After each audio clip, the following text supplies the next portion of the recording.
The views and opinions expressed on the Hard Time Podcast are of the hosts and guests individually. The Hard Time Podcast is for entertainment purposes only and is not affiliated with any entity, agency, or department. Human beings have thoughts and feelings that do not necessarily affect the professional performance of their duties.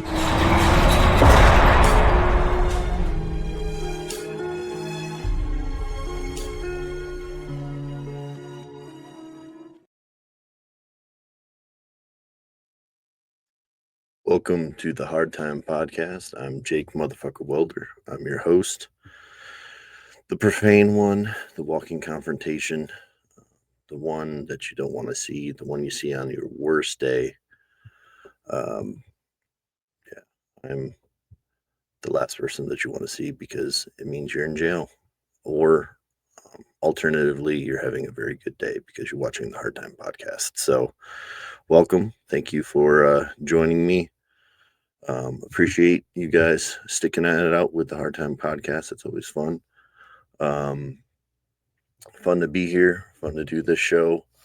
We're nearing in on 200 episodes. Not sure exactly what order this falls, if this will be close to or just after the 200 mark. So we're getting there. We're getting close to 200 episodes. It's a large body of work. So if you're just joining us recently, it's a large catalog of episodes that you can go back and listen to. I was just on the Street Tales podcast talking to them, and they were kind of surprised at the amount of content that we have and how many different things we've gone over just in recent months. So it was nice to have a conversation with them. Drew Breezy, he gave it the connect for us to get together and do a podcast. So he was recommended me as a corrections source. So appreciate that. That was nice. We do enjoy the comm center here, and of course,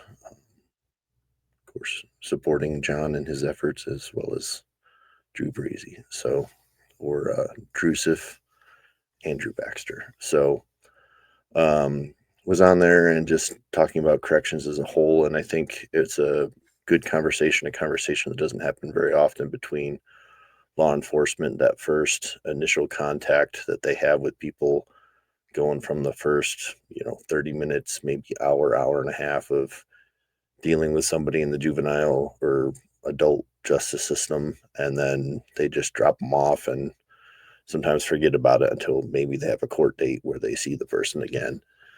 What happens from that point on, and sometimes before they get to the Sally Port. So we discussed that. It's kind of a expanded role that corrections officers have sometimes that the public doesn't see. So we get into that and the mental health side, and had a lot of good questions on what we go through and stuff. It was a really good conversation. So if you have time to check out the Street Tales podcast, not sure when my episode drops, but we recorded it just the first part of December, so should be coming out here sometime soon if it's not already out when this drops. So that was enjoyable. My kids, of course, made an appearance in the background. I'm recording tonight. I'm recording after dark, so everyone's asleep. So hopefully we won't have any distractions. So no background noise if everyone's, I said they're doing great if they're not moving or speaking. They're beautiful, perfect children when they're sleeping. So, yeah, I think as far as work, it just last week was super slow. It felt like Saturday all week. It was like 3 Saturdays in a row. There was absolutely nothing scheduled. We had nothing going on for 3 days in a row, except like maybe one thing that we had to accomplish. They had like haircuts one day, one review to get done, or just like one task that needed to get done. So nothing super crazy or groundbreaking, nothing super crazy, groundbreaking going on with inmates. Pretty normal. I mean, we got quite a few people out.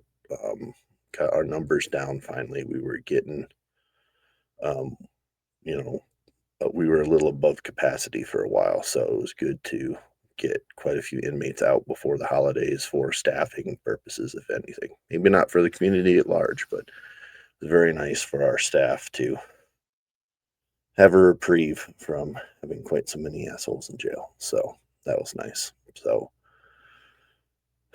yeah, and I think I've discussed hard time maybe getting into trying to figure out what's a good time to maybe do like a live show or something for YouTube, so that can interact with you guys a little bit more. Maybe do like a news roundup or something. So cover the stories that aren't quite extensive enough to do like full episodes on hard time. Maybe start out with something like that, and then if you guys have ideas for episodes, or the type of content that you'd like to see, to the type of episodes you'd like to see, let me know, because try to be responsive here and give you guys the content that you want to see. So just because it wasn't my idea does not mean it's not a good idea. So I say it all the time at work, and I mean it.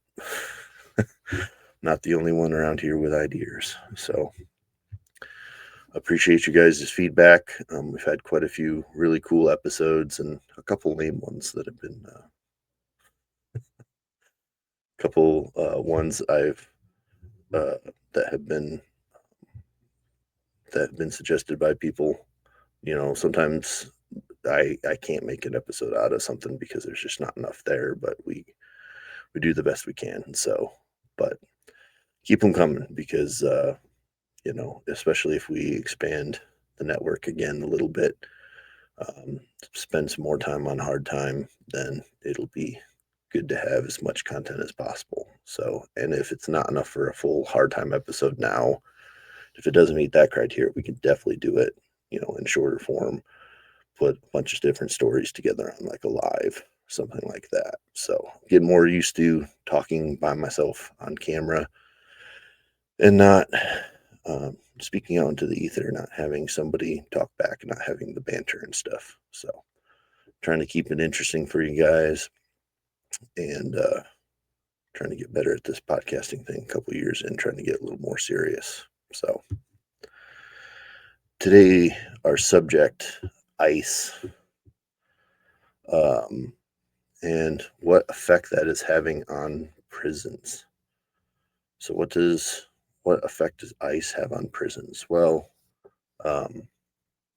we could probably have some people on that work in some jails and prisons that have like ICE contracts and stuff, right? So sometimes your local jails will hold.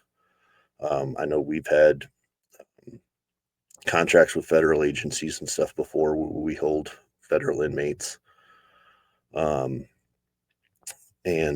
sometimes you have relationships like that go on, even if it's a smaller county or municipal city jail or something like that. They could have a contract with a larger agency, because these federal um, agencies don't always have, like, they may have a larger facility that is good for long-term process, long-term holding, but they need someplace closer to like courts, and they need places in other parts of the state. They need smaller holding facilities. Like, we need a place just to hold people for a short time, like in transit and things like that. So sometimes there's things like that go on. It can affect corrections, the volume of these contracts and stuff. It can affect, what's going on. We have stuff with like our contracts versus our local people. So we have, inmates that from all over the place that come in. So, um, they come from far and wide. So it's not just locals that we're dealing with. So that can throw off our numbers quite a bit. if you're not careful, and just depending on what's going on in different parts of your area, your state, your area of operations. So same thing can happen with ICE. The what's going on with ICE can have a direct effect on what's going on. Well, there's another effect that people did not necessarily foresee happening, that we'll get into. Corrections officers are leaving in droves for ICE. So this is from the LAist, LA Criminal Justice. So this is a left-leaning publication. We'll discuss a couple different articles, a couple different perspectives of the political spectrum, a little left, a little right. So we'll discuss, I come from more of a centrist point of view. So we'll discuss a little bit of both sides here. So it won't be too one-sided, but there will definitely be commentary on this. This is by Carrie Blakinger, ProPublica, from November 21st, 2025. After years of struggling to find enough workers for some of the nation's toughest lockups, the Federal Bureau of Prisons is facing a new challenge. Corrections officers are jumping ship for more lucrative jobs at Immigration and Customs Enforcement. This is one of the unintended consequences of the Trump administration's focus on mass deportations. For months, ICE has been on a recruiting blitz, offering $50,000 starting bonuses, tuition reimbursement, at an agency that has long offered better pay than the federal prison system. For many corrections officers, it's been an easy sell.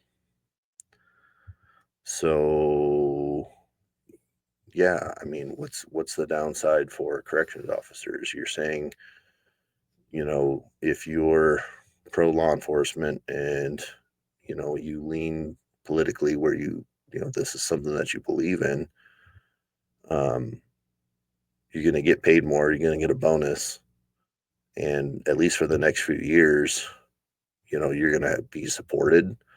Like, what is the downside? I don't, they're talking like it's a bad thing, and it certainly is a concern for California prisons, because I would think that California prisons, from the little bit of talking I've talked to a couple California COs, and they're very centrist in their views. They're not left leaning at all, really. So, because how can you be super bleeding heart and work for a long time as a corrections officer? You have to have a little bit of a harder edge on crime. You can't be, you're not going to survive in a prison environment for a long time being super pro inmate. It just, the California model doesn't work.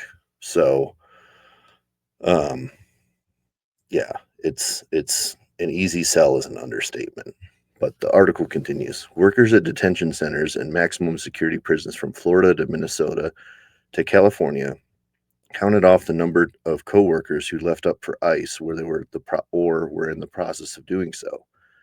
6 at one lockup in Texas, 8 at another, more than a dozen at one California facility, and over 4 dozen at a larger one. After retirement and other attrition, by the start of November, the agency had lost over 1,400 more staff this year than it had hired. Jesus. According to internal prison data shared with ProPublica. Quote, "We're broken and we're being poached by ICE," one official said with Prison Workers Union. One work official with the Prison Workers Union told ProPublica, "It's unbelievable. People are leaving in droves." Yeah, I mean, what do you expect? I mean, people like Hector Bravo have been talking about this for years, Excuse me.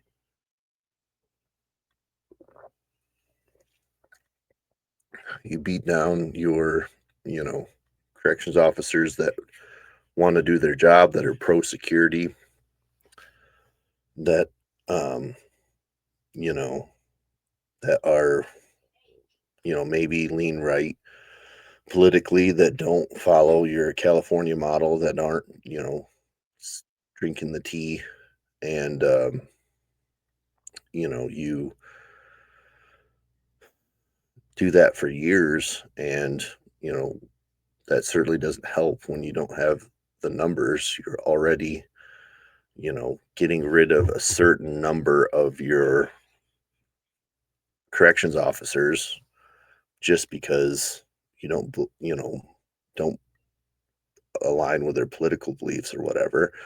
And I don't think that's necessarily should be true for people who are left leaning either. If you're doing your job, but you're not allowing your political beliefs to affect how you do your job, I've worked with plenty of people that have, left leaning ideals and stuff, and maybe more pro inmate than myself. I've talked about people that have been like injured and they're still pro inmate, injured by inmates, which blows my mind. But, you know, he's a good person, and, maybe a better person than me, more patient, certainly. And,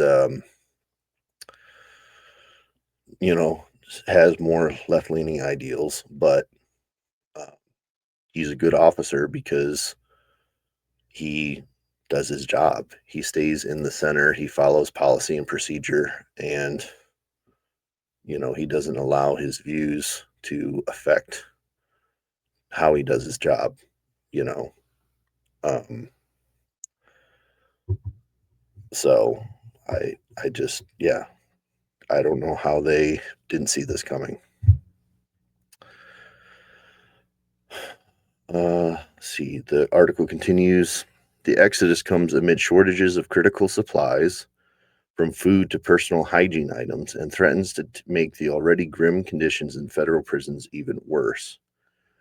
Fewer corrections officers means more lockdowns, less programming, and fewer healthcare services for inmates, along with more risk to staff and more grueling hours of mandatory overtime.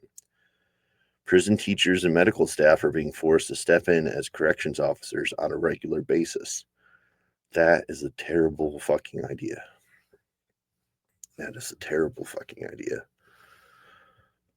We never leave teachers or medical staff alone with inmates, let alone in charge of inmates. So I can't imagine how that would work out, how well or not well that's got to be working out. Um, Whenever a lot of the times when we've had problems with people getting too close or doing favors or whatever for inmates, it's that kind of staff. In the past, a lot of times, not all the time. Of course, it comes from COs, and but a lot of times it's outside contractors. So that's a terrible fucking idea. I will say though, I appreciate this coming from the left, like the like realistic view, like understanding that, you know, that this means what this means realistically. This is a very realistic view of what it means. Like less officers, less programming, less services, more lockdowns. Like this is realistically what it's going to end up looking like. This is, how it's going to affect operations. So they actually were well advised in this, or um, have thought this out. Did a really good interview with somebody that knows what's going on. So I appreciate that coming from the left, because a lot of times you don't always get that. You just hear, well, the inmates aren't going to get what they need. And it's like, yeah, that's true. But think about the crushing amount of overtime for the COs. Think about, the stress that it's going to put on the facility itself and the danger that it puts everybody in, not just inmates. At some facilities, staff said the agency have even dropped providing basic hygiene items for officers, such as paper towels, soap, and toilet paper. So that they say bring your own or something? That's crazy. I've never seen it like this in all my 25 years, an officer in Texas told ProPublica. I have to literally go around carrying your own roll of toilet paper. No paper towels. You have to bring your own stuff. No soap. I have ordered little sheets that you put in an envelope, and it turns to soap because there wasn't any soap. Jesus Christ. The Prisons Bureau did not answer a series of emailed questions. In a video posted Wednesday afternoon, Deputy Director Josh Smith said the agency was left in shambles by the previous administration and would take years to prepare. So the finger pointing begins. Staffing levels, he said, were catastrophic, which, along with crumbling infrastructure and corruption, has made the prisons less safe. I forget where did they say where this was.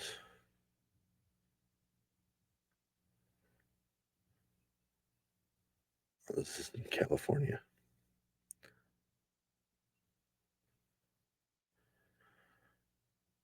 Okay. Smith said that he and the director, William Marshall III, have been empowered by the Trump administration to confront these challenges head on, adding transparency and accountability are the cornerstones of our mission to make BOP great again, and we're going to expose the truth and hold those responsible accountable. ICE, meanwhile, responded to a request for comment by forwarding a press release that failed to answer specific questions but noted the agency had more than 18,000 total tentative job offers as of mid-September. So they said, here's our press release that doesn't answer your questions, and we still have job openings. So it's a very interesting way to go about it. Yeah, I mean, I see how they're blaming it on the administration and the previous administration, and there could be some of that going on from their federal prisons. So a lot of the federal money and stuff could be going on. That could be a problem. You also have problems at the state level in California with the Bureau of Prisons and the way things are being run there. Just the overall model is terrible in California.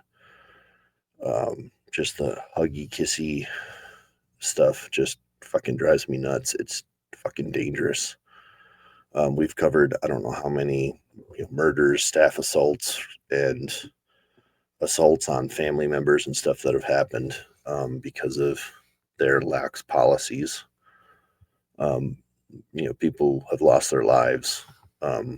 Members of the public, corrections officers, and inmates have lost their lives because of their lax policies. So the proof's in the pudding. I don't, there's no real argument on that. They can try to say whatever they want. They can spin a yarn, but I'm not fucking interested. Like it's absolutely been proven at this point. The BOP has long faced challenges from sex abuse scandals and contraband problems to crumbling infrastructure and poor medical care. It has repeatedly been deemed the worst federal workplace by one analysis of the annual employee surveys. And in 2023, union officials said 40% of corrections officer jobs sat vacant. That dearth of officers helped land the prison system of a government list of high-risk agencies with serious vulnerabilities and attracted the eye of oversight officials who blamed chronic understaffing for contributing to at least 30 prisoner deaths. The Bureau of Prisons tried tackling the problem with a long-term hiring push that included signing bonuses, retention pay, and fast-tracked hiring process. By the start of the year, the effort seemed to be working. Kathleen Toomey, the Bureau's Associate Deputy Director, told members of Congress in February that the agency had enjoyed its most successful hiring spree in a decade, increasing its ranks by more than 1,200 in 2024. Higher staffing levels make institutions safer, she told the House Appropriations Subcommittee. But the most costly efforts to reel in more staff strained a stagnant budget that was already stretched thin. Toomey told Congress the Bureau had not seen a funding increase since 2023, even as it absorbed millions in pay raises and retention incentives. As inflation and personnel costs rose, the Bureau was forced to cut its operation budgets by 20%, Toomey said. And despite some improvement, the staffing problems persisted. In her February testimony, Toomey acknowledged that there were still at least 4,000 vacant positions, leaving the agency with so few officers that prison teachers, nurses, and electricians were regularly being ordered to abandon their normal duties to fill in as corrections officers. Then ICE rolled out its recruiting drive. At first, it seemed like it was going to be no big deal. Then, over the last week or so, we were already lost 5, and then we had another 10 to 15 in various stages of waiting for a start date, an employee said with another low-security facility told ProPublica in October. For us, that's almost 20% of our custody staff. That's a very small facility there. I should have paused before, but I'll say that, I think they're what they were trying to do with the hiring push, the retention bonuses, or the signing bonuses, the retention pay, and the fast tracking the hiring process, cutting through some of the red tape with the hiring process. Like, you need the training, but you can get rid of some of the PR crap, and start some of it, like waiting on background checks and stuff. Sometimes they've chose to start with the training and while the background checks and stuff are going through, which is kind of risky because sometimes people fail partway through. But if you have people that are honest about what's going on, you can get people for a lot further through training without having to wait weeks and weeks for their background to come back. So there's things like that you can do that will expedite the process. So I think they were on the right track. But then again, like they said, this whole ICE thing started and threw a monkey wrench into their plans because they weren't planning on, the largest mass deportation since in the country's history, probably. So nobody frankly saw quite that coming, and then all the incentives that they were going to have. So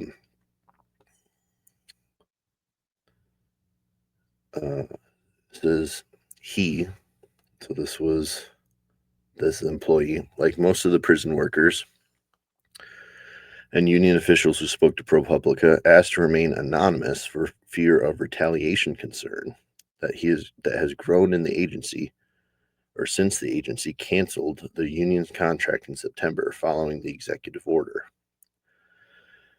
Now, union leaders say they've been warned without their union's protections, they could be punished for speaking to the media.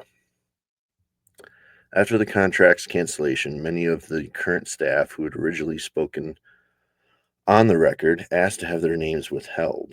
Those who still agreed to be identified asked ProPublica to note their interviews took place before the agency revoked the union agreement. Earlier this year, Brandy Moore White, the national president of the Prison Workers Union, said it's not unprecedented to see a string of prison staffers leaving the agency, often in response to changes that significantly impact their working conditions. Prior government shutdowns, changes in leadership, and the pandemic all drove away workers. But usually, she said, people leaving the agency en masse tended to be near the end of their careers. Now that is not the case.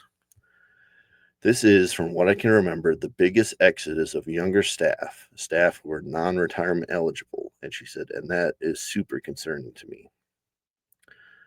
ICE's expansion that has even thrown a wrench into the BOP's usual training program for rookies. Normally, new officers have to take a 3-week introduction to corrections techniques course at the federal law enforcement training centers in Georgia within their first 60 days on the job, according to Prison Bureau's website. In August, FLETC announced that it will focus on surge-related training, pausing programs for other law enforcement agencies until at least 2026. According to an internal email obtained by ProPublica, afterward, FLETC said in a press release that it was expanding temporary solutions to meet the needs of all partner agencies, though it's not clear whether any of those solutions have been implemented. The centers did not respond to email requests for comment. So they're pausing programs for surge-related training. So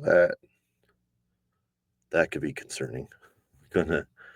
Surge-related training, we're going to hit the high notes in training and just to get people on the floor. So people are going to be learning on the job as they go. There's going to be a lot. You're going to get bodies on the floor, but you're going to have a lot of people that aren't empowered to do their job. They're not going to know what's going on. They're going to make a lot of mistakes, and a lot of people are going to get hurt. A lot of people are going to get written up. There's going to be a lot of problems. You're going to have a lot of supervisors that are, writing people up constantly and stressed the fuck out. Like, it's going to cause a lot of problems. Surge training sounds fucking terrifying. At the same time, the effects of budget crunch were starting to show. In recent months, more than 40 staff and prisoners at facilities across the country have reported cutbacks even more severe than usual prison scarcities. In September, Moore told ProPublica some prisons had fallen behind on utility and trash bills. At one point, she said the prison complex in Oakdale, Louisiana, was days away from running out of food for inmates before the union, worried that hungry prisoners were apt to riot, intervened, nudging agency higher-ups to address the problem. An account confirmed by 2 other prison workers. Officials at the prison complex declined to comment. Elsewhere, staff and prisoners reported shortages. No eggs in the California facility and no beef in a Texas lockup, where staff said they were doling out smaller portions at mealtimes. No beef in Texas. That's not good. Running out of food. Yeah, that's a sure way to start a riot. The last disturbance, non-riot, that a nearby facility had was over food. They didn't feel that the food was hot enough and they were getting enough hot meals, and that's started a riot. Earlier this year, a defense lawyer complained that the Los Angeles Detention Center ran out of pens for prisoners in solitary confinement, where people without phone or e-messaging privileges rely on sent mail to contact the outside world. One of his clients was rationing his ink to write letters to his family, the attorney said. The center didn't respond to requests for comment. Personal hygiene supplies have been running low too. Several prisoners said their facilities have become stingier than usual with toilet paper, and women incarcerated in Carswell in Texas reported a shortage of tampons. I was told to use my socks, one said. The facility did not answer questions from ProPublica about conditions there. Fewer staff, and all of this from ProPublica, I will say, they're not able to confirm any of this. All of this stuff is single source. So Is it true? Who the fuck knows? I mean, they're not. Yeah, it's some pretty wild claims here, but yeah, they're not able to get any of this stuff verified. So it's sounding to me like, they're taking a lot of single source, unverified information and putting it in this article. But judge for yourself. I'm just some guy on the internet. Fewer staff has meant in some cases that inmates have lost access to care. At the prison complex in Victorville, California, staff lodged written complaints accusing the warden of skimping on the number of officers assigned to inmate hospital visits in order to cut back on overtime. The complex did not respond to a request for comment. In some instances, the complaints alleged that left so few officers at hospital that ailing inmates missed the procedures that had landed them there in the first place. Cheyenne Bratcher, a prisoner in Carswell, a medical lockup in Texas, said she missed an appointment for rectal surgery, something she'd been waiting on for 2 years because there weren't enough staff to take her there. She was able to have the procedure almost 2 months later after another cancellation.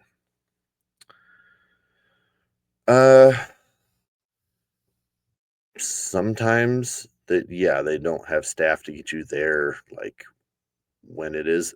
Other times it could also be scheduling, like if you get arrested and you have surgery, but you have court, or you have surgery and you're only been there a couple days and it takes longer than that to arrange transport. There could be something like that going on. If she got, like, I have surgery tomorrow.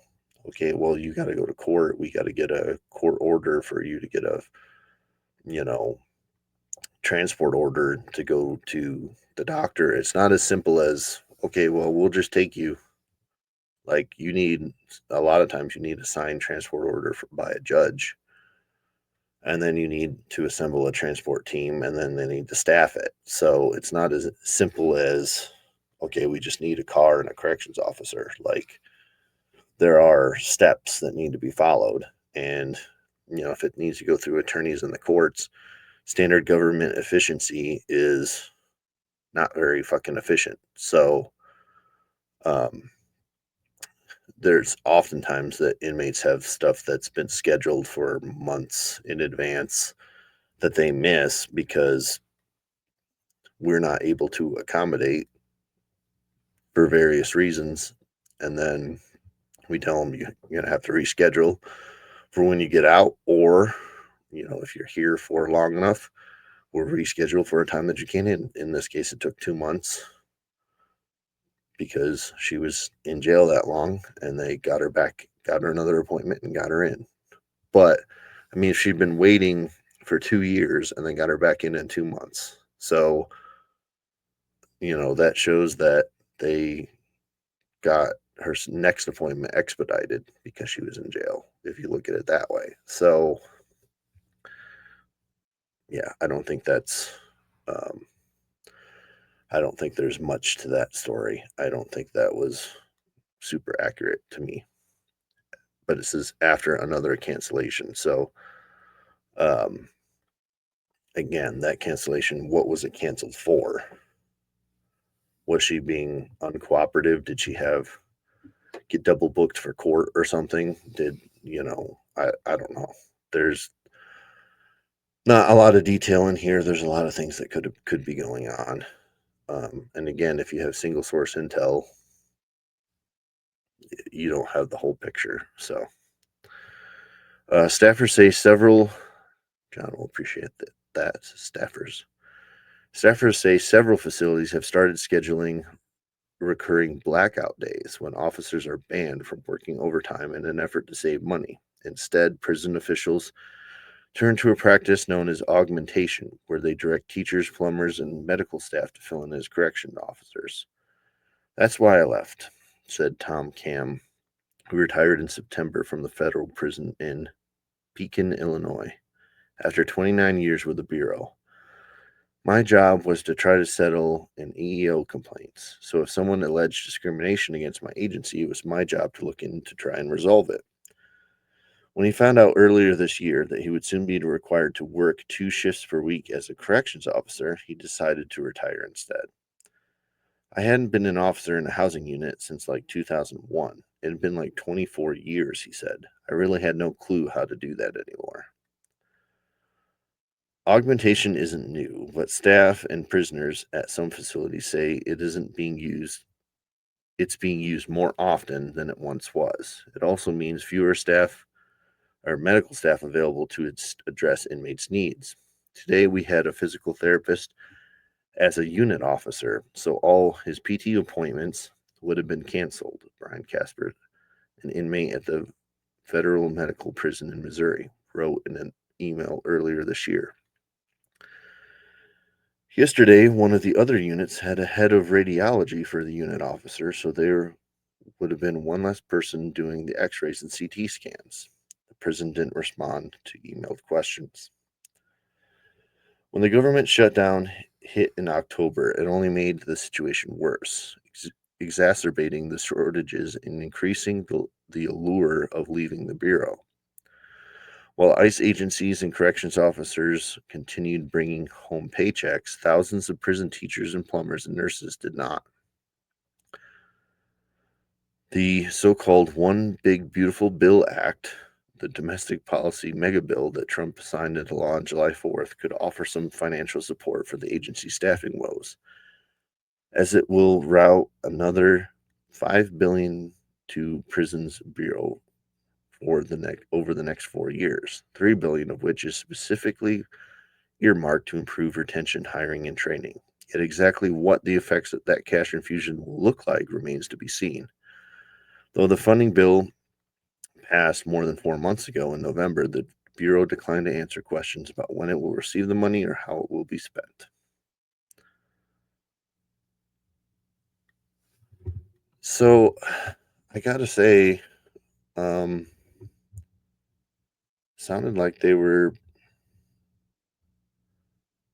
like I said, I kind of pointed out some of the problems I had with the article, but they seemed fairly even-handed with it. I mean, I don't like some of their sources where they're not really um, they're not really giving you a lot of detail. They're only quoting one source and they're saying, "Well, we reached out for comment, but we couldn't get anything else." Um, they're not really confirming a lot of stuff. They're just taking one side of the story and just running with it with a lot of really fragmented partial information. That kind of bugs me that they're like, well, this is all we could get, so we're gonna run with it. We're gonna take this former inmate, we're gonna take their side because we couldn't get anybody to comment. Most likely because it's confidential or they're just told not to speak to the media, as a rule in a lot of facilities. So um I don't really care. Didn't really care for that, but they did make some good points. They're like the so-called big beautiful bill, but they're like, there's money on the way that is supposedly going to help. It does, to be fair, it remains to be seen. We'll see if those things will help. They're pointing out that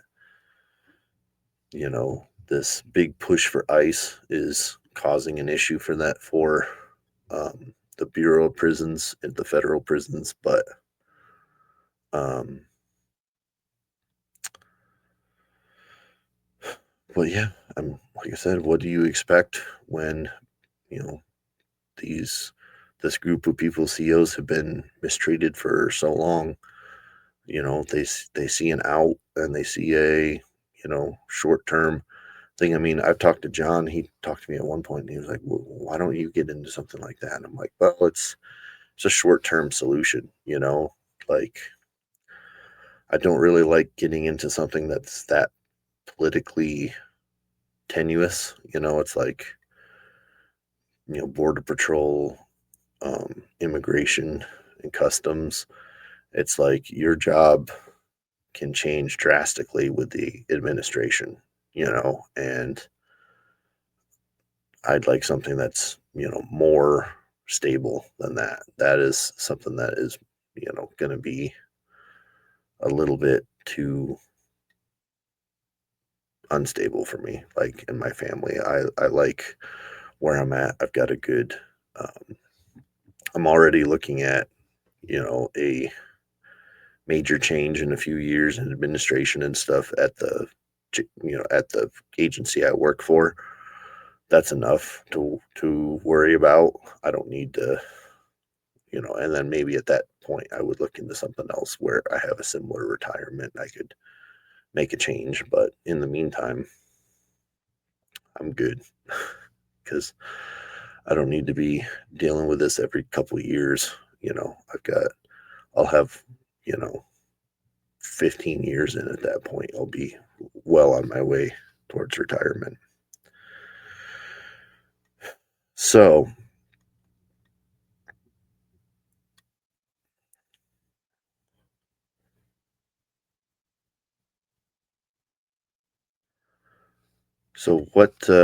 we have an article that gets into some things that are happening on the other side of the aisle. This is Bondi, the Department of Justice, transfers death row inmates commuted by Biden to Supermax prison. So what is the right doing now? So we talked a little bit about the left. Now we'll talk about the right. This is by Brian Depich for Fox News. This is ADX is the only true federal Supermax prison in the U.S. and houses some of the nation's most violent and dangerous criminals. 2 federal inmates previously on death row, one crooked New Orleans cop and the other behind the multi-state killing spree, have been transferred to the notorious Supermax prison in Colorado, the Justice Department told Fox News Digital. It reminds me of reminds me of the other guys where he's like, this is from this news agency online. When news of their transfers comes as U.S. Attorney General Pam Bondi looks to crack down on the previous administration's sweeping clemency actions, especially those against violent crime. The former death row inmates were transferred Thursday to the U.S. Penitentiary Administrative Maximum Facility in Florence. Oh, I didn't realize that's what that meant. Florence, Colorado, also known as ADX. Justice Department officials confirmed. They are among the 37 death row inmates whose sentences former President Joe Biden commuted shortly before leaving office last December. The news prompted criticism and complaints that the record clemency commutation actions were done as political Hail Mary without proper vetting.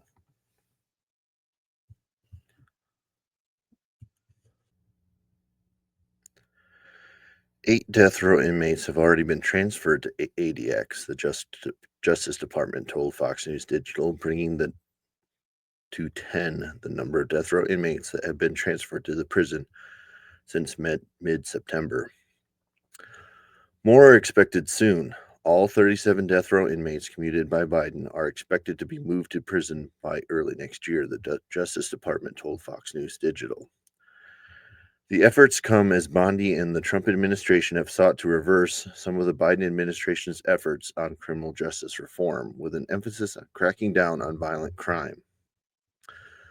Though sentence commutations cannot be fully reversed, the Justice Department officials told Fox News Digital Bondi has prioritized ways to penalize these individuals in coordination with the directives from Trump to ensure that the conditions of confinement are consistent with the security risks those inmates present because of the egregious crimes, criminal histories, and all other relevant considerations, according to an earlier DOJ memo. 2 more monsters who plotted and violently murdered innocent people will spend the rest of their lives in our country's most severe federal prison, Attorney General Pam Bondi told Fox News Digital in a statement. This Department of Justice will continue to seek accountability for the families blindsided by President Biden's reckless commutations of 37 vicious predators. Like the 8 former death row inmates sent to Colorado Supermax prison, the 2 criminals processed in ADX Thursday have been convicted of particularly heinous crimes. One individual chased down his ex-girlfriend from Roanoke, Virginia to Charlotte, North Carolina, where he cut phone lines to the apartment she was living in before using cans of gasoline to set the building on fire. Though she escaped via a second-story window, she was hospitalized for second and third degree burns. He followed her back to her family's home in Virginia 2 months later, where he gunned her down in the streets of her neighborhood, just steps from her mother. Another inmate, a former New Orleans police officer known as RoboCop for his large physical demeanor and aggressive law enforcement style, was caught on tape by the FBI as he ordered and orchestrated the killing of a mother of 3 who had come to the precinct hours earlier to submit a supposedly confidential brutality complaint about his behavior that she witnessed on her way home the night before. The FBI stumbled upon a conversation as part of a broader probe it had started to investigate a so-called protection racket between cocaine dealers in New Orleans and the city's police force, which had been guarding a warehouse stocked with the drug. The same officer was later revealed as one of the chief conspirators in the protection racket. Cocaine dealers. Yeah. He was also found to have falsely testified in 2 murder cases, including one murder he was since linked to. The statements were used to exonerate 4 men from prison, including 3 teenagers who were wrongfully convicted of the murder 28 years earlier. ADX is the only true federal supermax prison in the U.S., and its inmates are notorious as the prison's reputation. Among them are Razmi Youssef, convicted of the 1993 World Trade Center bombing, Dzhokhar Tsarnaev, one of the Boston Marathon bombers, and former Sinaloa cartel leader Joaquin Guzman, or El Chapo, and Mamdouh Mahmoud Salim, the co-founder of Al-Qaeda.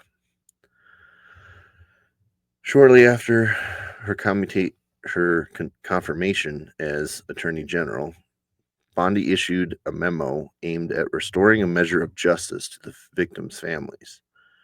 The measure granted by Biden earned more criticism than former President Barack Obama. As Fox News reported at the time, the vast majority of Obama's clemency actions focused on commuting sentences of federal inmates who met certain criteria under his administration's clemency initiative. Bondi hosted victims' families earlier this year to hear their concerns about the commutations, the DOJ said. Some said they had been stunned by the 11th hour commutations, that they had not been given a heads up by the Biden administration.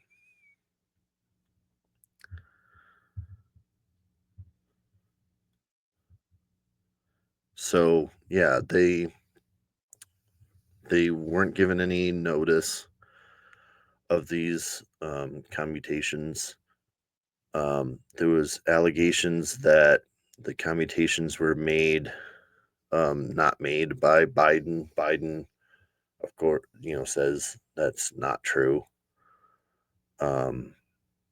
Again, left versus right, who knows? The problem I have with this is everything that they're doing sets a precedent.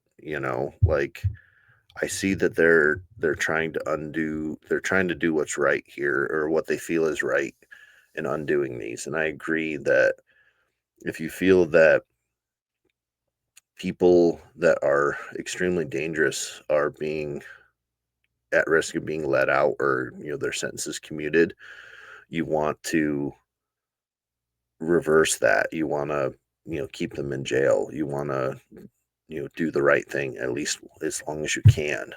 You want to try to do the right thing. But you also set a legal precedent that, they're going to try to do the same thing moving forward. It's just like with everything, with the politicalization of the justice system. That's what it is. Going after um you know presidential, um,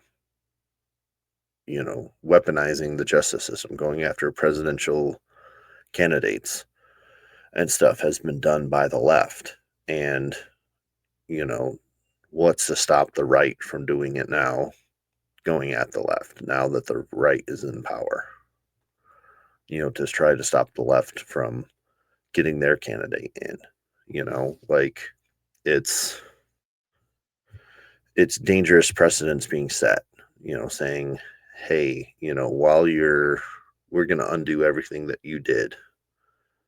And then, it's going to swing violently left and violently right every 4 years. We're going to just completely change what's going on in the branches of government, and the judicial branch now is going to be highly politicized, more than it ever has been. It's supposed to be, the executive branch is supposed to be separate from the judicial, but it's not. It's not acting that way. So this is, like, while I agree, like I said, that dangerous criminals need to be in jail, I think that this could be a dangerous thing to do. I think if you guys are okay with it, which you can't tell me if you're okay with it or not, because I guess if you have time, you'll vote by listening to the end of this episode. Some of my episodes have been a little under an hour. This will be a little over an hour. Another Fox News, because that's just where it directed me. Biden clemency announcement gets mixed reviews on Capitol Hill. Where's the bar? So this was an older 2024, but it comments on, that the clemency, like the sheer volume of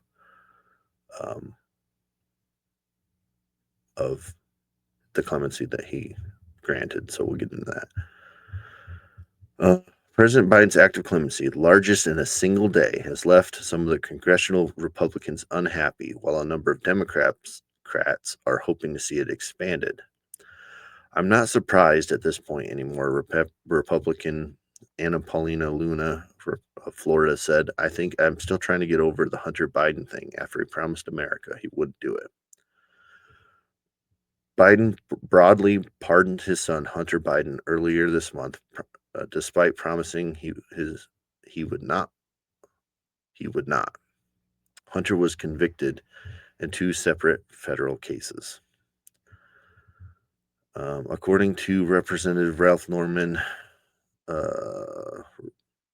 South Carolina, Republican South Carolina, Biden had lost whatever credibility he had left when he pardoned his son. Every president at the end of their term has the same kind of act. Where's the bar live? Nobody knows. I haven't gone deep into the waters to see exactly who he's touching, but it's the United States. Hey, I don't understand that. The president revealed Thursday he had commuted the jail sentence of nearly 1,500 people and granted 39 pardons for nonviolent offenders. Does that tell you how corrupt he thinks this administration has been? Representative Andrew Clyde of Georgia wondered.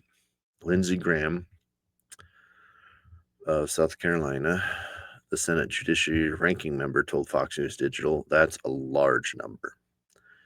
He'll have to stand by his choices. I haven't really looked into who they are. That's the power of the presidency.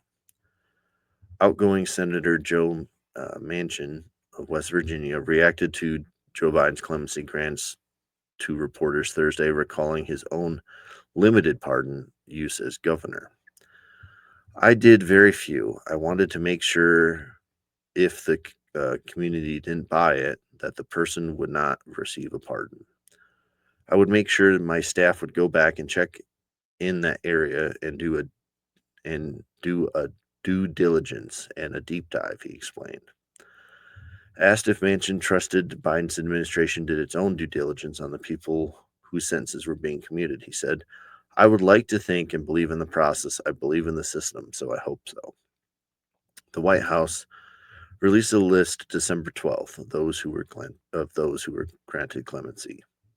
Senate Judiciary Chairman Dick Durbin of Illinois released a statement on Biden's action, approving of it. The president took an important step by commuting the sentences of men and women. In far too many cases in our justice system, the punishment doesn't fit the crime. I have long advocated for the criminal justice reform to adjust these inequities and commend the President Biden for his act of mercy and for his leadership, the senator said. These individuals have successfully returned to their communities and reunited with their families. I urge the president to continue using his pardon power during the remaining time in office to address the miscarriages of justice, just as the founders of this democracy intended.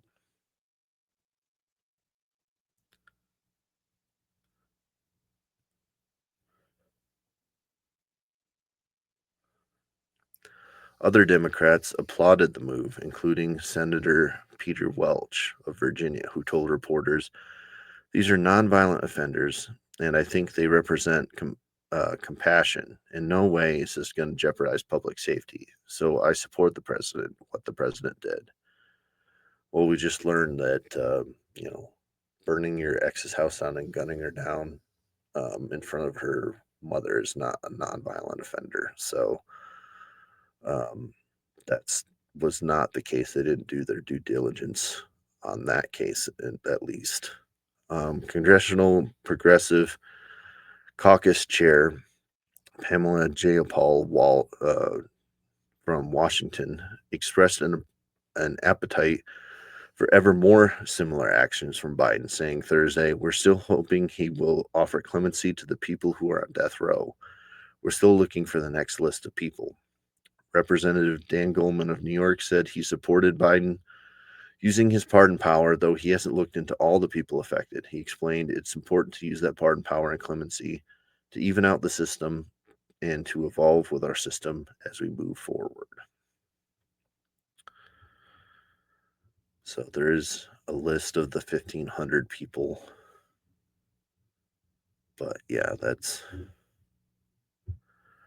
I can't imagine with the flurry of people that were pardoned at the last minute that the staff went through everyone and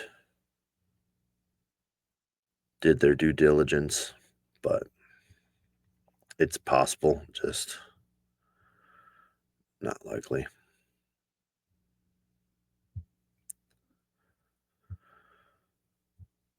All right.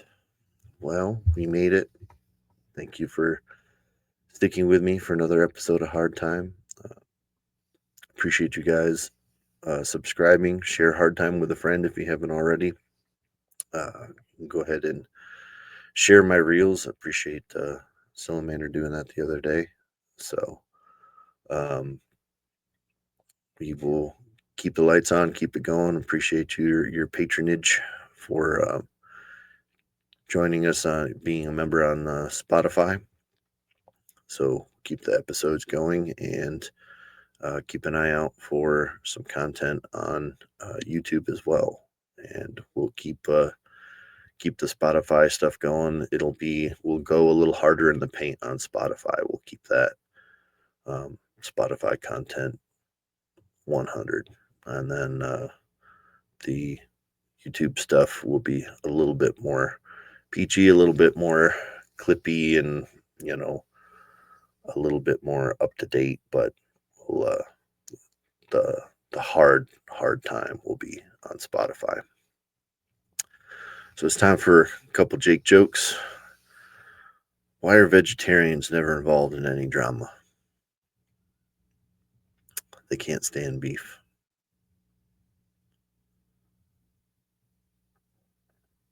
Did you guys know that I'm developing a new fragrance for introverts? It's called Leave Me the Fuck Cologne. Yeah. Since this is the hour-long episode, do a third Jake joke.